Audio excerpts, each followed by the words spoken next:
नमस्कार, गुरुवार की सुबह पावर ब्रेकफास्ट में आपका स्वागत है। आपके साथ मैं हूं नेहा आनंद। शुरुआत करते विदेशी संकेतों के साथ जो थोड़े से ढुलमुल नजर आ रहे हैं। SGX निफ्टी 53 अंकों की कमजोरी के साथ कर रहा है कारोबार। डाउ नैस्डैक फ्यूचर्स पर हालांकि नजर डालें तो ये अपने आप को हरे निशान में टिकाने में कामयाब रहा है। डाउ 58 अंक ऊपर इस समय कर रहा है कारोबार। तो नैस्डैक फ्यूचर्स की भी बात करें, यहां पर भी हमने देखा है कि हरे निशान में ही हल्का फुल्का ही सही लेकिन ऊपर ट्रेड हो रहा है। लेकिन बाकी एशियन मार्केट्स पर नजर डाले 250 अंक नीचे निकले हैं और बाकी मार्केट्स भी ऑलमोस्ट फ्लैट टू नेगेटिव ही ट्रेड कर रहे हैं। ताइवान का बाजार 1% नीचे खुला है और कमोडिटी बाजार में तो जो 2 दिन की तेजी थी उस पर ब्रेक लगता हुआ दिखा है। कच्चा तेल $60 गवा चुका है। सोने चांदी में दायरे का ट्रेड है। क्या कुछ हुआ है बीते सत्र में अंतर्राष्ट्रीय बाजार में, सब पर बात करने के लिए मेरे सहयोगी दीपांशु मेरे साथ जुड़ चुके हैं स्टूडियो में। दीपांशु, मॉर्निंग। क्या हुआ है? इक्विटी मार्केट की तेजी पर ब्रेक लग गया, कमोडिटी बाजार की तेजी फिजल आउट हुई, क्या हुआ? Buy on rumour sell on news. जो अमेरिका में मिड टर्म इलेक्शंस चल रहे थे उससे पहले बाजार में एक पॉजिटिव सेंटिमेंट बना होता है। हिस्टोरिकली भी हम देखते हैं कि मिड टर्म इलेक्शन से पहले बाजार पॉजिटिव ही रहते हैं। अब रिजल्ट्स आना शुरू हो गए हैं और उसकी वजह से आप देख रहे हैं कि थोड़ा उतार चढ़ाव, थोड़ी वॉलेटिलिटी बाजार में बढ़ी है। तो हुआ क्या है, एक तो ग्लोबल बाजार में सुस्ती दिख रही है। हालांकि इतनी कोई बड़ी गिरावट नहीं है। SGX तो देखिए रिकवरी भी दिखा रहा है, अब सिर्फ 50 अंक ही नीचे बचा है। बट हाँ, कल अमेरिका में 3 दिनों की तेजी में आपने ब्रेक लगते हुए देखा और ज्यादा सेल ऑफ था, मतलब बड़ा सेल ऑफ था। 2% बाजार फिसले हैं, 2.5% नैस्डैक टूटा है, 650 अंक गिरकर डाउ दिन के निचले स्तर पर बंद होते दिखा है। ज्यादातर सेक्टर्स में आपने दबाव देखा है, स्पेशली 3% आपको टूटते हुए दिखे हैं। इसके साथ ही कई ज्यादा स्टॉक स्पेसिफिक एक्शन भी आपने देखा। मेटा यहाँ पर इन्होंने लोगों की छटनी करी है, स्टॉक 5% ऊपर था। बार्कलेज और सिटी ने भी लोगों की छटनी करी है। तो रिसेशन का एक की इंडिकेटर होता है जब कंपनीज नौकरियां काटने लगे और वो क्लियरली आपके सामने आंकड़ा आते हुए दिख रहा है। इसके साथ ही डिज्नी का शेयर कमजोर नतीजों के दम पर करीब 13% टूटते हुए दिखा। इलेक्शन की अनिश्चितता से आप देख रहे हैं कि बाजार के सेंटिमेंट पर ज्यादा असर पड़ा है, क्योंकि बाजार एक्सपेक्ट कर रहा था कि रिपब्लिकन पार्टी जो फिलहाल ऑपोजिशन में है वो एक मेजॉरिटी ले सकती है हाउस ऑफ रिप्रेजेंटेटिव्स में। लग रहा है कि उनकी मेजॉरिटी आएगी, बट उतनी बड़ी मेजॉरिटी नहीं आएगी जितना पहले अनुमान लगाया गया था। तो एक क्लीन स्वीप नहीं है रिपब्लिकन्स के लिए। इसलिए हमने देखा कि एनर्जी शेयर्स में ज्यादा गिरावट थी, क्योंकि एक्सपेक्टेशन यही थी कि फिलहाल जो ग्रीन एनर्जी इनिशिएटिव्स बाइडेन साहब और डेमोक्रेट्स लेकर आ रहे हैं उस पर रोक लग सकती है इस इलेक्शन के बाद। बट ऐसा लगते हुए अभी तो नहीं दिख रहा है। दूसरा, सेनेट की रेस में अभी भी कांटे की टक्कर बनी हुई है, वहां पर अभी तक क्लियर रिजल्ट्स नहीं आए हैं। तो थोड़ा जो चुनाव का अब तक का परिणाम आया है वो बाजार के अनुमान के विपरीत रहा है। इसकी वजह से आपने कल थोड़ा एक्शन ज्यादा नेगेटिव बनते हुए देखा। फिलहाल अगर आप देखेंगे तो अब बड़ा आंकड़ा आपके लिए बनता है इन्फ्लेशन। आज आने वाला है अक्टूबर का इन्फ्लेशन डेटा। गिरावट का अनुमान है सितंबर में 8.2% से गिरकर अक्टूबर में महंगाई 7.9% की रह सकती है। तो देखते हैं 8% के नीचे महंगाई आने का अनुमान बाजार लगाकर चल रहे हैं। इस पर अब सबका फोकस बना रहेगा और साथ ही इलेक्शंस के और जो रिजल्ट्स आते रहेंगे वहां पर भी आपको बाजार रिएक्ट करते हुए दिख सकते हैं। यूरोप की बात करें, हल्की फुल्की गिरावट थी, कुछ बड़ा एक्शन नहीं था। कमोडिटीज पर ऑफ कोर्स जैसे आप कह रही थी 2 दिनों की बड़ी तेजी पर ब्रेक लगते हुए दिखा। एक तो डॉलर इंडेक्स मजबूत हो गया, 110 के ऊपर है, तो वहां से थोड़ा कमोडिटी रैली थमी है। दूसरा, हमने देखा है कच्चे तेल पर स्पेशली आप ज्यादा दबाव बनते हुए देख रहे हैं। $92 पर आ गया। यही 2 दिन पहले $98 पर ब्रेंट हुआ करता था, जो अब $92 पर आ गया है। अमेरिका में तेल उत्पादन और भंडार बढ़ने से प्रेशर है, चीन की मांग घटने का प्रेशर है। तो दोनों फैक्टर्स इस समय गिर रहे हैं। EIA ने भी थोड़े अनुमान लगाए हैं। नेचुरल गैस के दाम आपको गिरते हुए दिखे हैं। सोना और चांदी अभी भी स्टेबल है, 1700 के ऊपर ही सोना आपको दिख रहा है, 21 पर चांदी है। बट बेस मेटल्स में कल थोड़ा मिला जुला कारोबार रहा है, एग्री भी मिले जुले रहे हैं। तो एसेंशियली कुछ ऐसा बिगड़ा नहीं है बाजार के लिए। इन्फ्लेशन डेटा आने वाला है, उस पर सबकी नजर रहेगी। चुनाव के जो अब तक के परिणाम हैं वो बाजार की उम्मीद से थोड़ा विपरीत है, तो उसका हल्का फुल्का अपने रिएक्शन जरूर बनते हुए देखा है। ओके, तो बाजार थोड़ी आसपास की खबरों पर रिएक्ट करता हुआ दिख रहा है और कुछ कूल ऑफ भी ऑफ कोर्स हमने जबरदस्त तेजी में देखा है। शुक्रिया दीपांशु, वो पूरी डिटेल्स दर्शकों के सामने रखने के लिए। आइए अब जान लेते हैं कि कल यानी कि बुधवार को संस्थागत निवेशकों की तरफ से प्रदर्शन किस प्रकार का देखने को मिला है। अच्छी बात यह है कि विदेशी संस्थागत निवेशक हैं वो पूरे जोरों से वापस मार्केट में आते हुए दिख रहे हैं। कैश स्पेस में 387 करोड़ की खरीद है, 4,500 करोड़ से अधिक की खरीद एफएनओ में देखी है। घरेलू संस्थागत निवेशकों का भरोसा लेकिन अभी तक लौटा नहीं है। 1,060 तक की करोड़ तक की बिकवाली हमने बनती देखी है। तो अब जिस तरह के संकेत बनते हुए ग्लोबल मार्केट से दिखाई दे रहे हैं, इन सबके बीच आपको क्या करना है, क्या रणनीति अपनानी है, ये सब बताने के लिए जी बिजनेस के मैनेजिंग एडिटर अनिल सिंह भी हमारे साथ जुड़ चुके हैं।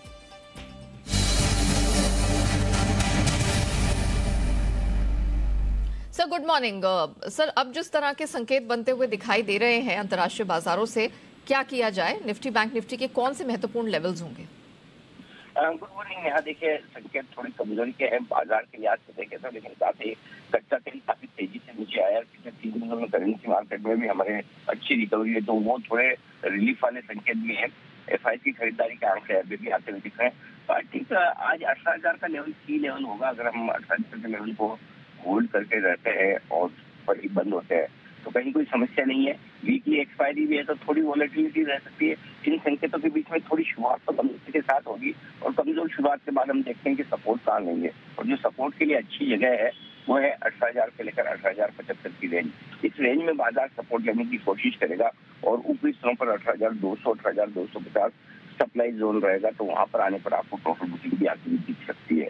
बैंक निफ्टी का जहाँ तक सवाल है, कल हमने इतिहास बनाया है, लाइफ टाइम हाई पर बंद हुआ है और दिन के दौरान भी एक नया स्तर लाइफ टाइम हाई का हमने बनाया है 41,950 के आसपास। तो आज बैंक निफ्टी के लिए जो सपोर्ट है वो 41,500 के आसपास बनता है। तो 41,425 41,525 100 पॉइंट के लिए आने पर बैंक निफ्टी में आपको खरीदारी आती दिखेगी और ऊपरी स्तरों पर 41,950 से लेकर 42,150 की रेंज पर फोकस करना चाहिए। वहां पर आने पर थोड़ी बहुत प्रॉफिट बुकिंग हो सकती है। तो चूंकि 3-4 दिनों में हम अमेरिकी बाजारों के मुकाबले में कम भागे हैं, ज्यादा दौड़े नहीं है। 2 दिनों के अमेरिका की तेजी के बावजूद कल हम हल्के ठंडे बंद हुए हैं। आई थिंक ऐसी बड़ी दिक्कत या गिरावट की कोई खास बात नहीं है। 600 650 पॉइंट दाव को नीचे देखकर बहुत डरना नहीं चाहिए। तो मेरे ख्याल से एक ही चीज ध्यान में रखिए, 18,000 क्लोज पर चाहिए, उसके ऊपर क्लोज होता है तब तक हम ठीक है। Point taken sir, and thank you so much sir जुड़ने के लिए और बताने के लिए कि दर्शकों को हमारे करना क्या है। तो घबराने की बात बिल्कुल भी नहीं है, लेकिन जो लेवल सर ने बताया प्लीज उसको वॉच करके चलिएगा। निफ्टी में वो सपोर्ट रेंज होगी 18,000 से 18,075 की, अपर बैंड 18,250 तक स्ट्रेच होता हुआ दिख रहा है। बैंक निफ्टी जिसने कल ऐतिहासिक हाइज छुए हैं, रिकॉर्ड हाइज छुए हैं, यहां पर स्ट्रेंथ जारी रहेगी। बस रेंज का ध्यान रखिएगा, 41,425 से 525 सपोर्ट रेंज और अपर बैंड है वो 42,150 तक स्ट्रेच होता हुआ दिख रहा है। तो यहां पर आपको कमाई का मौका डेफिनेटली मिलेगा। लेकिन चलिए आगे बढ़ते हैं और एक बड़ी एक्सक्लूसिव खबर से आपका परिचय कराते हैं जो आ रही है इंश्योरेंस कंपनियों की तरफ से। और इस खबर की पूरी डिटेल लेकर हमारे सहयोगी तरुण शर्मा हमारे साथ जुड़ चुके हैं। तरुण गुड मॉर्निंग, क्या एक्सक्लूसिव डिटेल है आपके पास? गुड मॉर्निंग नेहा मैम, मैं बताना चाहूंगा कि जिस तरीके से पहले director general of GST intelligence ने लाइफ इंश्योरेंस कंपनीज के फेक इनवॉइसेस के मामले को पकड़ा था, अब उन्होंने अपनी इन्वेस्टिगेशन को आगे बढ़ाते हुए जनरल इंश्योरेंस कंपनीज जो देश भर में हैं, 31 जनरल इंश्योरेंस कंपनीज है, जिसमें से 3 सरकारी कंपनी और एक एसबीआई जनरल इंश्योरेंस को छोड़कर, मैं एक बार वापस बताना चाहूंगा कि 3 सरकारी कंपनी और एसबीआई जनरल इंश्योरेंस को छोड़कर बाकी सभी जनरल इंश्योरेंस कंपनीज पे इन्वेस्टिगेशन स्टार्ट कर दी है। 2 यूनिट मेरठ और मुंबई यूनिट जो जोन है वो इन 28 मतलब 27 इंश्योरेंस कंपनीज के खिलाफ इन्वेस्टिगेशन कर रहे हैं। और बेसिकली जो इन्वेस्टिगेशन का जो दायरा है वो ये है कि इन्होंने अपने जो एजेंट्स हैं उनको फेक इनवॉइसेस के जरिए ज्यादा फेक इनवॉइसेस के जरिए पैसे दिए हैं, और क्योंकि जो पैसे हैं वो इंटरमीडियरीज को दिए गए हैं। एक इंटरमीडियरीज ने वो पैसा एडवर्टाइजमेंट प्रमोशन के नाम पे लिया है, लेकिन वो इंटरमीडियरीज जो हैं वो एक तरीके की शेल कंपनीज हैं, वो इस तरीके का काम नहीं करती हैं। और ये जो रिवर्स आरसीएम बोलते हैं, रिवर्स चार्ज मैकेनिज्म के तहत ये पैसे दिए गए थे। उसी को देखते हुए इंश्योरेंस जो डीजीजीआई है वो इन्वेस्टिगेशन कर रहा है और देश भर की 27 बड़ी जनरल इंश्योरेंस कंपनीज के खिलाफ ये इन्वेस्टिगेशन चल रहा है। और जो उम्मीद की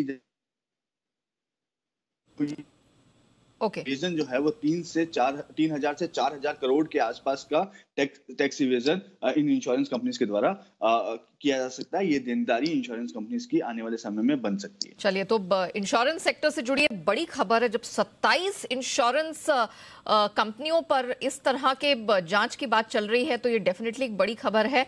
तरुण ने भी क्लैरिटी दी कि यहाँ पर 3 सरकारी कंपनियों को छोड़ दे और एसबीआई को छोड़ दे तो बाकी सारी इंश्योरेंस कंपनियां हैं वो यहाँ पर डीजीजीआई के रेडार पर हैं और कुछ बड़ी देनदारी, टैक्स देनदारी का मामला सामने निकल कर आ रहा है। शुक्रिया तरुण, वो पूरी एक्सक्लूसिव डिटेल दर्शकों के सामने रखने के लिए। आइए अब जान लेते हैं कि खबरों के दम पर किन शेयर्स में रहेगा एक्शन। एंड ऑफ कोर्स तिमाही नतीजे तो आ ही रहे हैं, उसकी एनालिसिस लेकर अरमान हमारे साथ जुड़ चुके हैं। Arman, morning. I am sure insurance sector की एक खबर पर तो आप नजर रखेंगे, लेकिन पहले बता दीजिए कि तिमाही नतीजे कैसे रहे। बिल्कुल, तिमाही नतीजों में सबसे पहले टाटा मोटर्स पर ध्यान रखिएगा। ओवरऑल आपको नतीजे बढ़िया दिख रहे हैं, पर जो हमारा अनुमान था हालांकि उससे थोड़े कमजोर आते हुए दिख रहे हैं। आय में आपको 30% की बढ़ोतरी दिखेगी, मार्जिन भी 6.6% से बढ़कर 7.8% पर आए हैं, जो हमारा अनुमान 10.5% का था। उसी के साथ साथ जो घाटा आया है, घाटा भी अगर आप देखेंगे लगभग 4,400 करोड़ का जो पहले घाटा था, इस बार वो घट के 945 करोड़ आया है घाटा। हालांकि जो हमारा अनुमान प्रॉफिट का था, मुनाफे का था, लगभग 530 करोड़ के आसपास का। दीपक नाइट्राइट, हमारा जो अनुमान है उससे कमजोर नतीजे हैं। आय में लगभग 17% की बढ़ोतरी है, मार्जिन घटकर आए हैं 23% से घटकर 14% पर। हमारा जो अनुमान था वो लगभग 18% का जो था हमारा अनुमान था। ल्यूपिन बढ़िया नतीजे आते हुए दिख रहे हैं। अगर आप देखेंगे यहाँ पर कि इनका अगर कुल मिला के आय देखेंगे, आय में लगभग, हालांकि आय लगभग फ्लैट रही है, पर जो हमारा अनुमान था उससे फिर भी बेहतर है। कामकाजी मार्जिन्स की बात करेंगे, मार्जिन जो हमारा अनुमान था 9% का, मार्जिन आए हैं 11% के आसपास। और जो पिछली बार घाटा था लगभग 2100 करोड़ का, वो इस बार मुनाफा आता हुआ दिखा है 130 करोड़ का। अनुमान था मुनाफा 108 करोड़ का। पेट्रोनेट एलएनजी की बात करें, यहां पर भी नतीजे बढ़िया दिख रहे हैं। आय 12% बढ़कर आई है। मार्जिन्स जो है अगर आप देखेंगे, मार्जिन्स में लगभग फ्लैट रहे हैं मार्जिन्स। और मुनाफा देखेंगे, मुनाफे में लगभग 6% का उछाल देखा गया है। और बोर्ड ने स्पेशल डिविडेंड जो दिया है वो 7 रुपए का दिया है। पीडीलाइट नतीजे कमजोर दिख रहे हैं। आय लगभग 15% बढ़कर आई है। ग्रॉस मार्जिन्स अगर आप देखेंगे, ग्रॉस मार्जिन्स में कट होती है 45% से घटकर 41% पर। वहीं मार्जिन्स में भी कटौती देखी गई है, 21% से गिरकर लगभग 16.6% के आसपास आते हुए देखें। हालांकि जो हमारा अनुमान था वो 17% का था। बलरामपुर चीनी नतीजे कमजोर हैं। आय 8% गिर कर आई है। कंपनी को कामकाजी घाटा होता हुआ दिखा है और कंपनी ने शेयर बायबैक को मंजूरी भी दी है 360 रुपए प्रति शेयर के लिए। और पीरामल इंटरप्राइजेस पे अगर आप बात करें तो यहां पर नतीजे मिक्स दिख रहे हैं। एनआईआई 34% बढ़कर आई है। कंपनी का एयूएम ग्रोथ भी 35% का हुआ है। और जो कंपनी को पहले 427 करोड़ का मुनाफा था, इस बार 1535 करोड़ के आसपास का घाटा होता हुआ दिखा है। ओके अरमान, ये भी बता दीजिए आज कौन सी कंपनीज अपने नतीजे जारी करेंगी और स्टॉक्स इन न्यूज में आज क्या है आपके पास? जी, काफ़ी सारी कंपनियां जिनके नतीजे आते हुए दिखेंगे। निफ्टी में आपको अपोलो हॉस्पिटल और आयशर मोटर के नतीजे आते हुए दिखेंगे। एफएनओ में कई सारी कंपनियां जिनके नतीजे आएंगे, जैसे मिसाल के तौर पर अशोक लेलैंड ले लीजिए, या Samvardhana, Motherson Sumi, Motherson International, Page Industries, या फिर ट्रेंड ले लीजिए, टर्न पावर ले लीजिए। काफ़ी सारी कंपनीज है जिनके नतीजे आते हुए दिखेंगे। ई क्लर्क सर्विसेज नतीजों के साथ साथ बायबैक पर विचार किया जाएगा। बिरला प्रिसिशन टेक्नोलॉजीज, जिसमें बोर्ड की बैठक में नतीजों के साथ साथ प्रेफरेंशियल बेसिस पर शेयर अलॉट करने पर विचार किया जाएगा। प्रिसिशन वायर बोर्ड बैठक में नतीजों के साथ साथ बोनस शेयर्स पर विचार किया जाएगा। पीबी फिनटेक पर ध्यान रखिएगा क्योंकि इनका जो एंकर लॉक इन पीरियड है वो खत्म होता हुआ दिखेगा। एक्स डेट है कुछ स्टॉक्स में, जिसमें दालमिया भारत इंटरिम डिविडेंड 4 का, नाइका बोनस इश्यू 5:1 का, वहीं Steel Strip Wheels stock split है ₹5 to ₹1 का। अब आईपीओ अपडेट पे आ जाते हैं, जिसमें 5 स्टार बिजनेस फाइनेंस का जो पहले दिन उनको सुस्त रिस्पांस मिलता हुआ दिखा है, कुल 2% ही बढ़ा है, जिसमें रिटेल का हिस्सा है वो 3% बढ़ा है। और क्यूआईबी का देखेंगे वो लगभग 3% के आसपास बढ़ता हुआ दिखा है। अर्किन केमिकल की बात करें, यहाँ पर थोड़ा कंपेरेटिवली अगर आप देखेंगे सब्सक्रिप्शन बढ़िया दिख रहा है। 30% टोटल सब्सक्रिप्शन मिला है, जिसमें रिटेल का हिस्सा लगभग 95% बढ़ चुका है। कैंस टेक्नोलॉजी, इनका जो आईपीओ है आज से खुलता हुआ दिखेगा और 14 नवंबर तक खुला रहेगा। प्राइस बैंड 559 से 587 का है। और कंपनी ने एंकर बुक के जरिए 257 करोड़ जो है जुटाए हैं, जिसमें वोल्रेडो, Nomura, IFL asset, Goldman, Malabar और अबेकस जैसी आदि जैसी कंपनियां हैं जिसमें इन्होंने भाग लिया है। खबरों पे आ जाते हैं। खबरों में सबसे इंपॉर्टेंट एक्सिस बैंक पर ध्यान रखिएगा, क्योंकि यूनिट ट्रस्ट ऑफ इंडिया आज और कल लगभग 1.55% जो है शेयर बेचेगी। गुरुवार शुक्रवार को ओएफएस के जरिए है शेयर बेचे जाएंगे और ये 830 के आसपास जो है शेयर का भाव पर बेचेगी। और उसी के अगर टोटल नंबर ऑफ शेयर्स देखेंगे तो 4.65 करोड़ शेयर्स हैं जो ये बेचने वाली है। टाटा पावर्स पर अंत में ध्यान रखिएगा, क्योंकि जिसमें सोलापुर महाराष्ट्र में जो 150 मेगावाट सोलर प्रोजेक्ट के लिए इनको एलओए जो है ऑर्डर मिलता हुआ दिखा है। और टाटा पावर रिन्यूएबल एनर्जी को एमएसईडीसीएल से भी जो ऑर्डर मिला है, उसी के साथ साथ पीपीए एग्जीक्यूशन डेट से जो ये टोटल जो इनको पूरा करना है वो 18 महीने की अवधि है जहां पर इनको पूरा करना है। ओके चलिए अरमान, बहुत शुक्रिया वो पूरी डिटेल्स दर्शकों के सामने रखने के लिए। आइए अब जान लेते हैं आज की ट्रेडिंग कॉल्स। चॉइस ब्रोकिंग से करेंगे शुरुआत। सारेगामा खरीद के चलने की सलाह है। स्टॉप लॉस 384 का, 430 के टारगेट के लिए। अनुराठी सिक्योरिटीज LIC हाउसिंग फाइनेंस खरीद के चलने की सलाह है और इस स्ट्रैटेजी में स्टॉप लॉस 372 का लगाना है, टारगेट 395 का। और अंत में सेंट्रम ब्रोकिंग की बारी आती है जो पूना वाला फिनकॉप में खरीदारी की सलाह दे रहे हैं। स्टॉप लॉस 314 का लगाना है और टारगेट आपको 330 का इस स्ट्रैटेजी में मिल जाएगा। आइए अब जान लेते हैं कि आज के बाजार पर एक्सपर्ट्स की क्या रणनीति बनाने की सलाह है, किन शेयरों में आज कमाई के मौके सबसे बेहतरीन दिखाई दे रहे हैं। मोतीलाल ओसवाल के चंदन तापड़िया हमारे साथ जुड़ चुके हैं।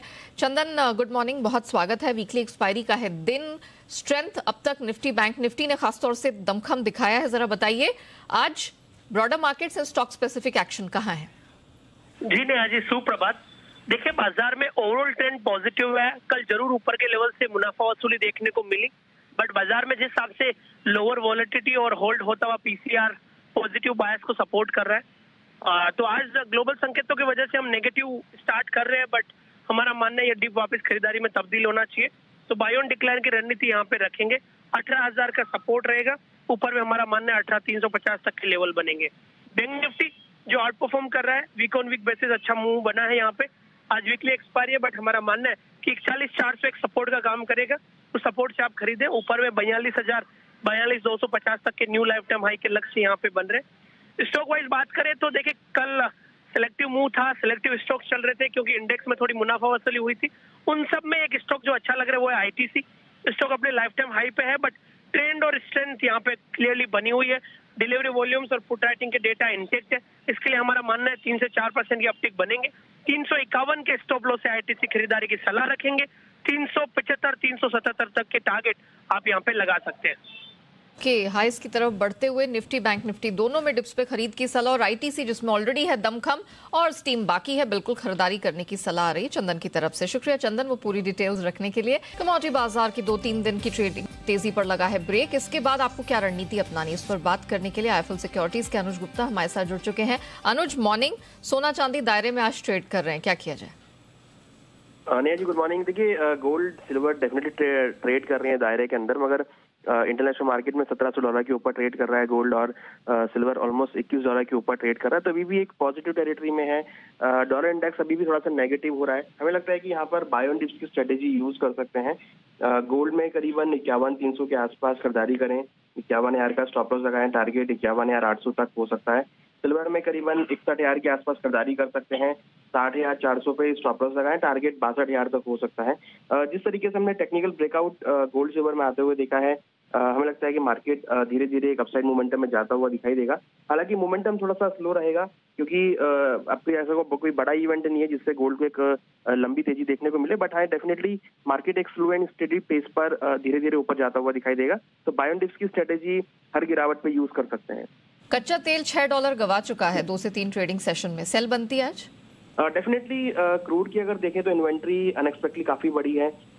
US की तरफ से भी क्रूड रिलीज किया गया है रिजर्व में से, तो वो भी कहीं ना कहीं एक इम्पैक्ट डाल रहा है। हमें लगता है कि क्रूड में ट्रेंड डाउन साइड का ही रहेगा। कल हमने 7,000 के नीचे लेवल्स MCX में आते हुए देखे हैं। हमें लगता है कि क्रूड में बिकवाली का ट्रेड ले सकते हैं करीबन 7,100 में। स्टॉप लॉस 7,220 का लगाएं, टारगेट 6,950 तक हो सकता है। ब्रेंट के अंदर हमें लग रहा है कि जल्दी ही $90 तक के लेवल और WTI एक बार $83 तक के लेवल दिखा सकता है, तो यहाँ पे बिकवाली का ट्रेड बनाया जा सकता है। ओके, मेटल्स में मिक्स ट्रेड दिखा है, लेकिन कॉपर में सप्लाई की चिंताएं हैं, क्या करें? देखिए, डेफिनेटली कल भी हमने कॉपर में देखा था कि एक बार 687 तक के लेवल MCX में आते हुए देखे थे। LME भी 8,000 के ऊपर सक्सेसफुली ट्रेड कर रहा है, तो यहाँ पर बाय ऑन डिप्स की स्ट्रेटेजी रहेगी।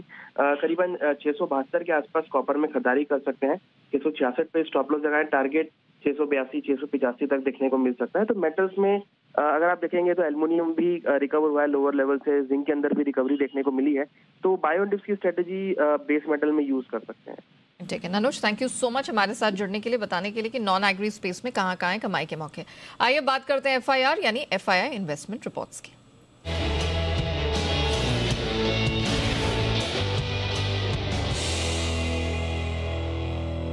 तो किन शेयरों पर फॉरेन ब्रोकरेजेस ने दर्ज किए FIR, बताने के लिए आशीष जुड़ चुके हैं हमारे साथ। आशीष, मॉर्निंग, बताइए। Good morning Neha. देखिए, नतीजों के बाद ढेर सारी रिपोर्ट्स हैं। टाटा मोटर्स के साथ शुरुआत कर लेते हैं। यहाँ पर मॉर्गन स्टैनली की तरफ से रिपोर्ट आई है।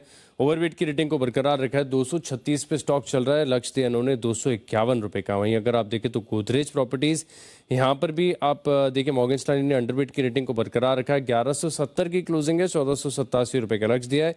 जेफरीज खरीदारी की राय को बरकरार रखे, हालांकि लक्ष्य में अगर आप देखें तो कटौती की है, 2125 से घटाकर सीधे 1700 रुपए कर दिया है। 1170 की क्लोजिंग है। तो यहाँ पर गोदरेज प्रॉपर्टीज पर देखना होगा कैसा रिएक्शन देखने को मिले।